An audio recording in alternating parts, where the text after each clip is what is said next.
안녕하세요. 서울여자대학교 윤미선입니다.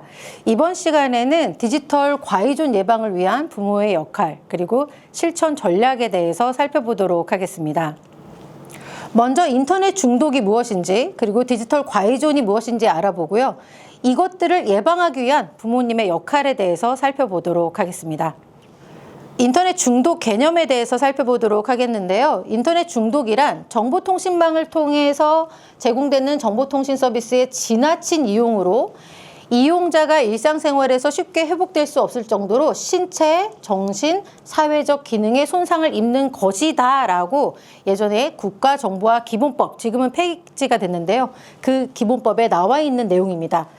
중독의 종류로는 게임이나 채팅 관계 중독, 정보 검색 중독, 요즘에는 청소년 도박률도 늘고 있고요. 이러한 중독들이 있습니다. 중독이 되는 이유 중에 하나가 인간 대 인간의 만남보다 기계화되는 시간이 증가되면서 중독으로 많이 가고 있습니다. 중독이 병리적인 용어에 가깝기 때문에 스마트폰 과의존, 지능정보 서비스 과의존이라고 우리나라 법에서는 부르고 있는데요. 스마트폰 과의존이란 과도한 스마트폰 이용으로 인해서 스마트폰에 대한 현저성, 현저성이라는 것은 그 기기를 사용하는 생활 패턴이 가장 두드러지는 게 현저성이고요. 이것이 증가되고 또 이용 조절 능력이 감소하여, 즉 조절 실패가 되고 문제적인 결과, 앞서서 신체적이거나 정신적 문제들이 일어난다고 했는데요. 그러한 문제적 결과들이 나타나는 것, 이것을 스마트폰 과의존이라고 합니다. 이 그림은 우리나라 국가센터인 스마트 쉼센터에서 가져온 사이트인데요. 여기에 가시면 스마트폰 과의존에 대한 많은 자료들, 교육 자료들이나 체크리스트 이런 것들을 살펴보실 수 있습니다. 중독 과의존 문제, 지금까지에 나와 있는 것 중에서 2024년도 자료를 가지고 왔는데요. 스마트폰 과의존 현황 어떻게 될까요? 보시면 요 색깔들이 바로 고위험에 해당이 되는 건데요. 문제가 있습니다. 유아동과 청소년들은 지금 전년도에 비해서 증가되었다. 유아동의 25.9%가 2024년 기준 고위험군에 해당이 되고요. 청소년의 42.6%, 자 여기 있죠. 이렇게 청소년의 거의 반절에 가까운 수준이 고위험군에 지금 해당이 되고 있습니다. 유아동들을 어떻게 체크했을까요? 이것은 부모님들을 통해서 체크를 하는데요. 유아동들이 이렇게 고위험에 해당될 경우 부모님들을 조사해보면 부모님들도 고위험군에 속하는 경우들이 대다수였다고 합니다. 뇌와 인터넷 중독, 과의존 연구 이런 것들에 관한 논문을 한번 가지고 왔는데요. SCI급에 나온 그런 논문입니다. 정신건강의학과 최정석 교수님 팀이 연구한 오래전 논문인데요. 이 논문이 뭐냐면 편하게 쉬고 있는 상태에서 뇌파, 베타파와 감마파라는 뇌파가 어떻게 되고 있는지 인터넷 중독자군에 대해서 살펴본 내용입니다.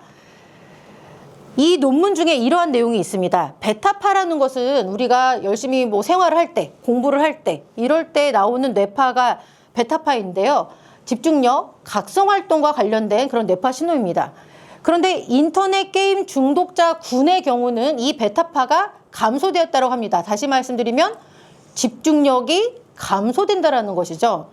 인터넷 게임 중독이 주의력 결핍 과잉행동장애 ADHD와 비슷한 충동적인 성향, 부주의함, 감정조절 실패, 흔히 멍 때린다고 표현하는 저각성 이런 것들과 상관관계가 있구나라는 것을 알 수 있었고요.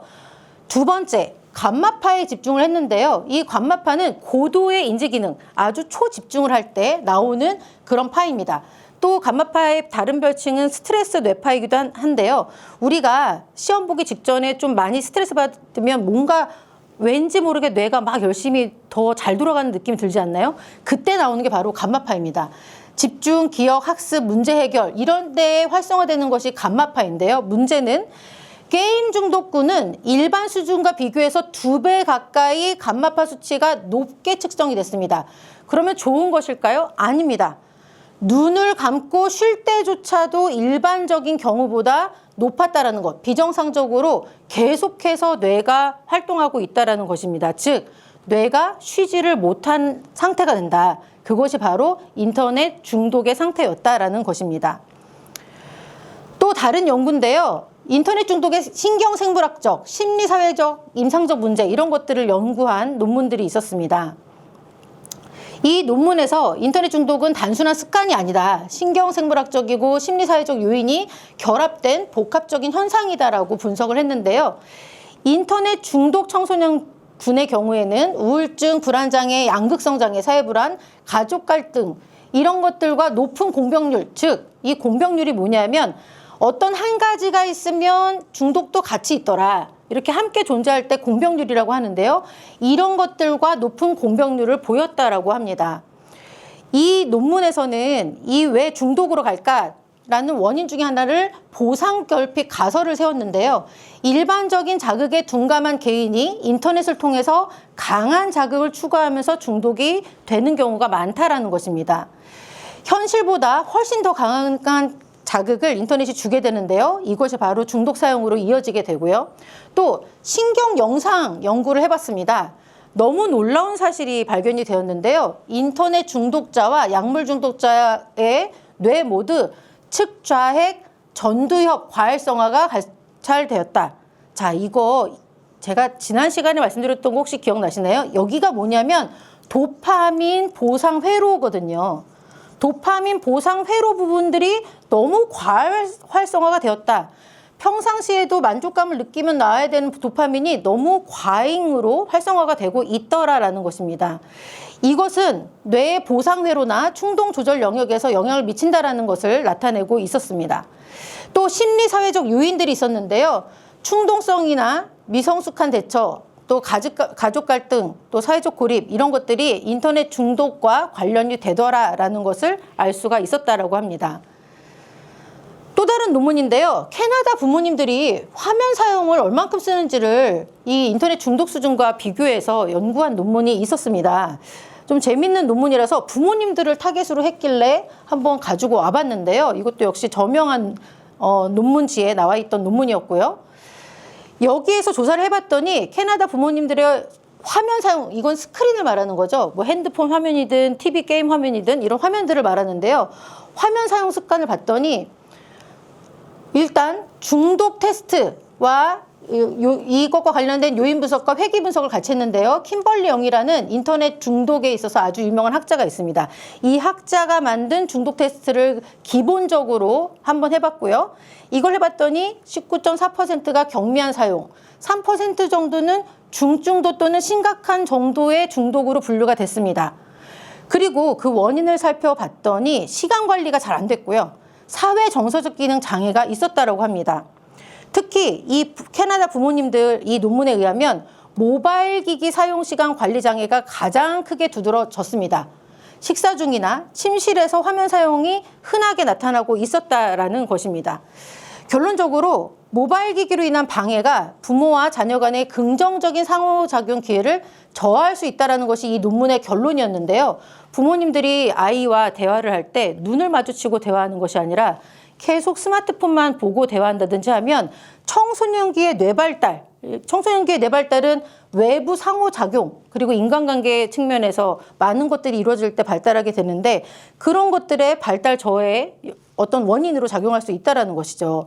그래서 부모님들이 자녀와의 관계에 있어서 이런 부분들이 방해가 되지 않도록 하는 어떤 그런 지원책들도 필요하다. 이 기술에 대해서 잘 가르쳐주는, 어떻게 쓸지 가르쳐주는 그런 것들도 필요하다라는 결론을 내리고 있었습니다. 아까 보셨던 스마트 쉼센터에 나와 있는 자가진단표인데요. 청소년 대상의 이 스마트폰 과의존 척도가 있습니다. 이 사이트에 들어가 보시면 회원가입 없이 체크가 가능하고요. 또 부모님들을 위해서 거기 있는 내용을 가져갔는데 이 QR코드 찍으시면 바로 그 사이트로 연결되거든요. 회원가입 없이 부모님들 바로 이 장면에서 QR코드로 체크해 보실 수가 있습니다. 이렇게 간단한 문제가 있는데요. 각각이 1, 2, 3, 4점으로 구성되어 있고요. 이 점수를 합산해서 어떻게 나오시는지를 보시면 됩니다. 이 스마트 쉼센터 안에서 모든 내용들, 뭐 이용 조절의 실패다, 아니면 현저성이 높다 이런 것들을 다 분석을 해줍니다. 이것은 제 수업을 들었던 학생들이 했던 프로젝트 내용 중에 하나인데요. 그 팀의 이름이 쉬는 시간이었습니다. 뭘 했냐면요. 사람들한테 이런 것들을 설문했습니다. 여러분이 예상하는 핸드폰 사용 시간은 얼마일까요? 또 하루 동안 본인의 휴대폰 화면을 몇 회 정도 켰다고 생각하시나요? 일일 평균 스크린 타임을 알려주세요. 이런 것들을 이제 하도록 했는데 예상을 했던 것보다 실제적으로 앱에 들어가서 스크린 타임이나 앱을 사용했던 시간들을 조사를 해보니까 훨씬 더 높은 수치가 나왔다라고 합니다.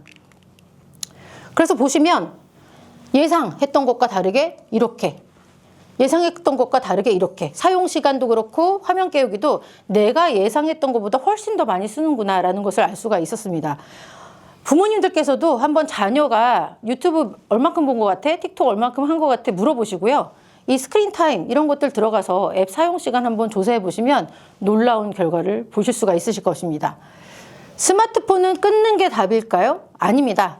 얼마나 의존하는지 자가 진단을 통해서 내가 스마트폰을 어떻게 사용하고 있는지를 먼저 살펴보는 것이 중요하다라는 그런 기사입니다.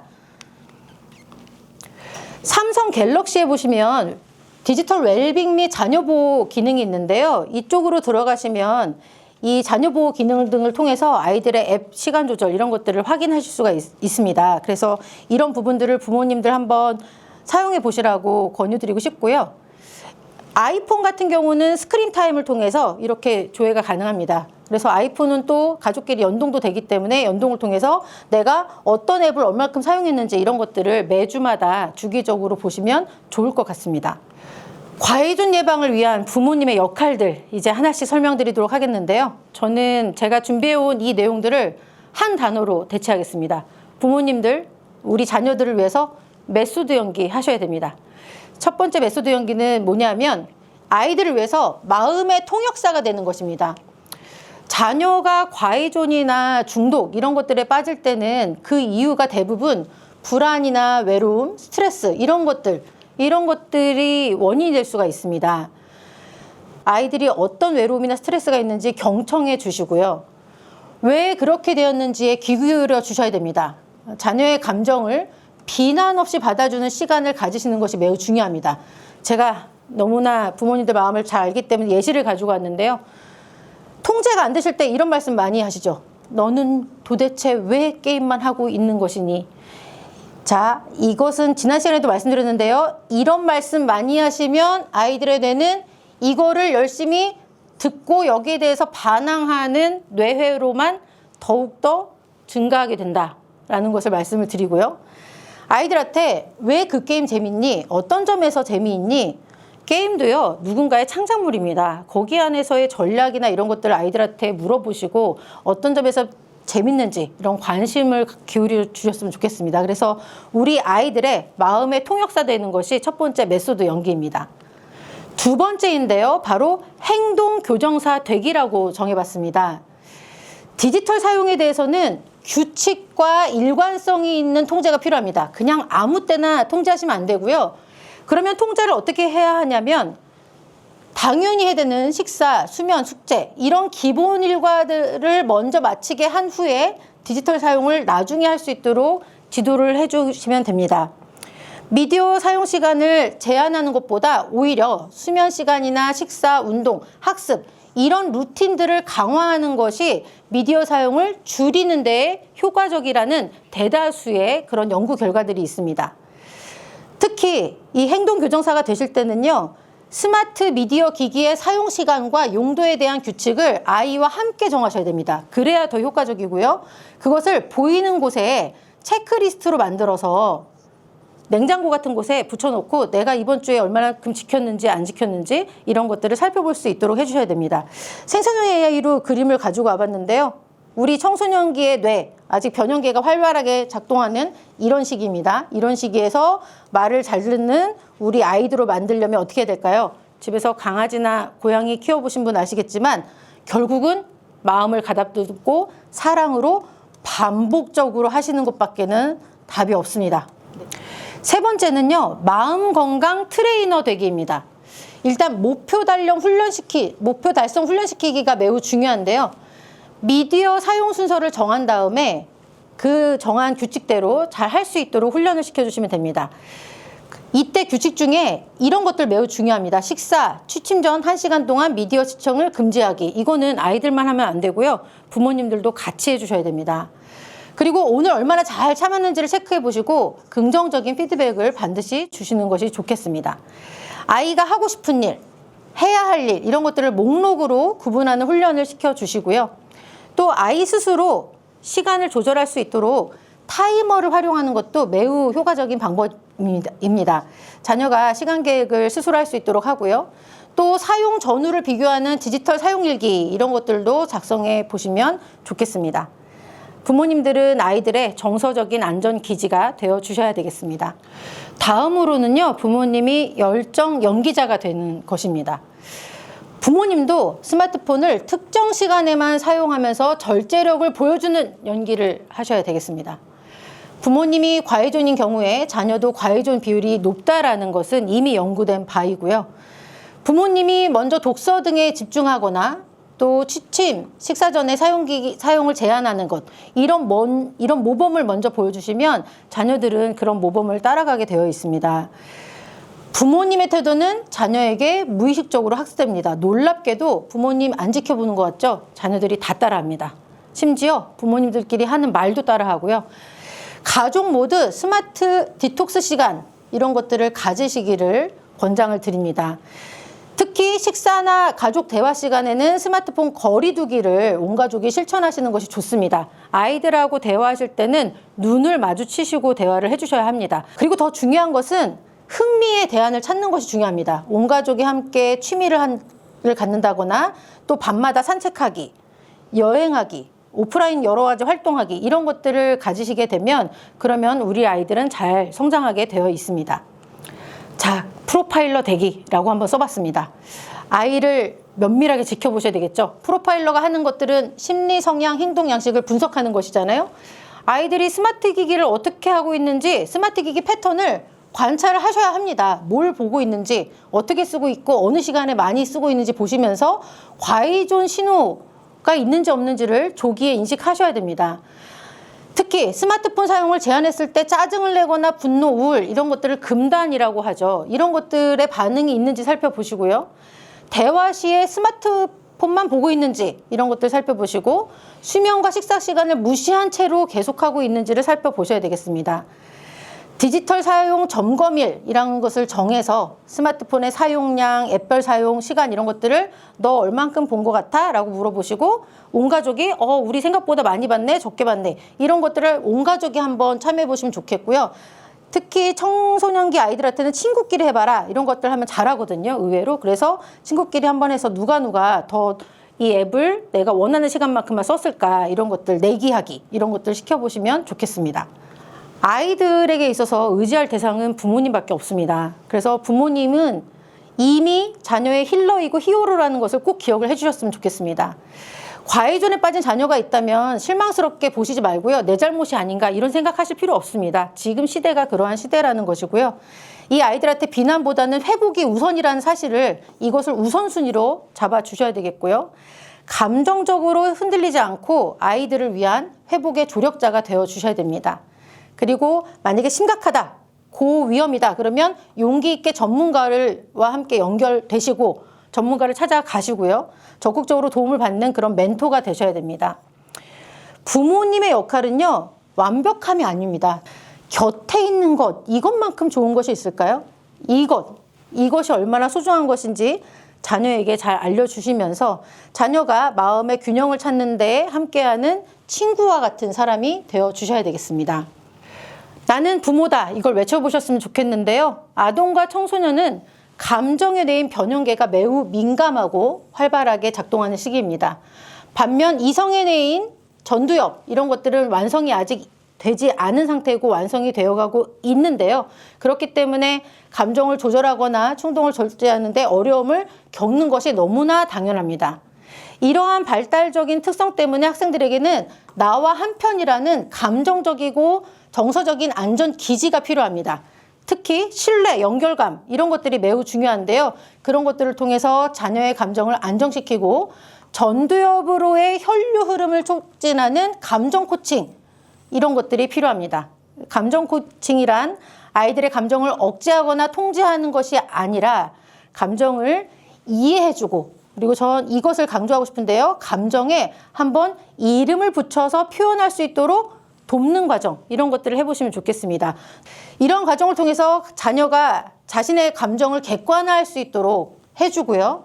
또 전두엽을 사용하는 경험을 도울 수 있게 됩니다. 두뇌 발달을 돕고 자기조절 능력을 기르는 훈련을 시킬 수가 있게 됩니다. 마지막 가져가 봤습니다. 서바이벌 세계에서 나는 가수가 아닌 여러분들은 부모님이십니다. 이상 마치겠습니다.